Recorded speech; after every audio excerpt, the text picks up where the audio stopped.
رات کی تاریکی میں علی اپنے دادا جان کے ساتھ ساحل پر بیٹھا سمندر کی لہروں کو غور سے دیکھ رہا تھا۔ چاند کی روشنی میں پانی چمک رہا تھا اور ہلکی ٹھنڈی ہوا دل کو سکون دے رہی تھی۔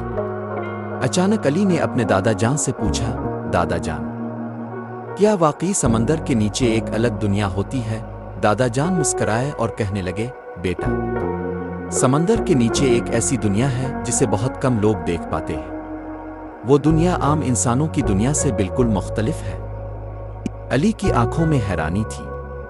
وہ مزید جاننا چاہتا تھا تو دادا جان نے ایک کہانی شروع کی۔ کئی سال پہلے ایک بہادر لڑکا فرحان سمندر کی گہرائیوں کو دریافت کرنے کے خواب دیکھتا تھا۔ وہ ہمیشہ سوچتا تھا کہ نیچے کی دنیا کیسی ہوگی۔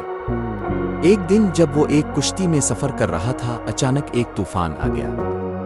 لہریں بہت بلند ہو گئیں اور فرحان کشتی سے گر کر سیدھا سمندر کی تہہ میں جا پہنچا۔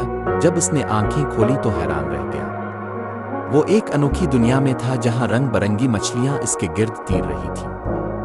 ہر طرف نیلے اور سبز رنگ کی روشنی تھی۔ پانی کے اندر چمکتے ہوئے موتیوں کے محل تھے اور بڑے بڑے سمندری گھونگھے موسیقی کی مدھر آوازیں نکال رہے تھے۔ علی نے حیرانی سے پوچھا، دادا جان، کیا وہاں انسان بھی تھے؟ دادا جان نے مسکرا کر جواب دیا، نہیں بیٹا، وہاں انسانوں کی جگہ سمندری مخلوقات رہتی تھیں۔ ان میں سب سے حیران کن جل پریاں تھیں جن کے جسم انسانوں جیسے تھے لیکن وہ مچھلیوں کی طرح تیر سکتی تھیں۔ ایک جل پری جس کا نام نوری تھا فرحان کے پاس آئی اور بولی، تم کون ہو اور یہاں کیسے آئے؟ فرحان نے ساری بات بتائی تو نوری نے کہا، تم بہت خوش نصیب ہو کہ ہماری دنیا دیکھ رہے ہو، لیکن تمہیں واپس جانا ہوگا کیونکہ زمین کے انسان سمندر کی مخلوقات کو نقصان پہنچاتے ہیں۔ وہ پلاسٹک اور کچرا سمندر میں پھینکتے ہیں جس کی وجہ سے ہماری دنیا خطرے میں ہے۔ فرحان کو یہ سن کر افسوس ہوا۔ اس نے وعدہ کیا کہ وہ واپس جا کر سب کو سمندر کی حفاظت کے بارے میں آگاہ کرے گا۔ نوری نے اسے جادوئی موتیوں کا ایک ہار دیا اور کہا کہ جب بھی تمہیں ہماری مدد کی ضرورت ہو اسے چھونا، ہم تمہاری مدد کریں گے۔ اچانک فرحان کو محسوس ہوا کہ وہ اوپر جا رہا ہے اور پھر اس نے خود کو کنارے پر پایا۔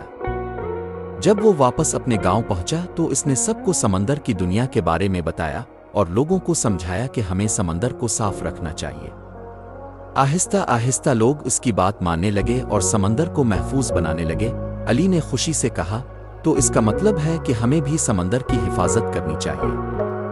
دادا جان نے پیار سے علی کے سر پر ہاتھ رکھا اور بولے، ہاں بیٹا، سمندر کی تہہ میں ایک حسین دنیا ہے اور وہ صرف تب محفوظ رہے گی جب ہم اس کا خیال رکھیں گے۔ اس رات علی نے دل میں عہد کیا کہ وہ کبھی سمندر کو آلودہ نہیں کرے گا، کیونکہ شاید واقعی سمندر کے نیچے ایک جادوئی دنیا بستی ہو۔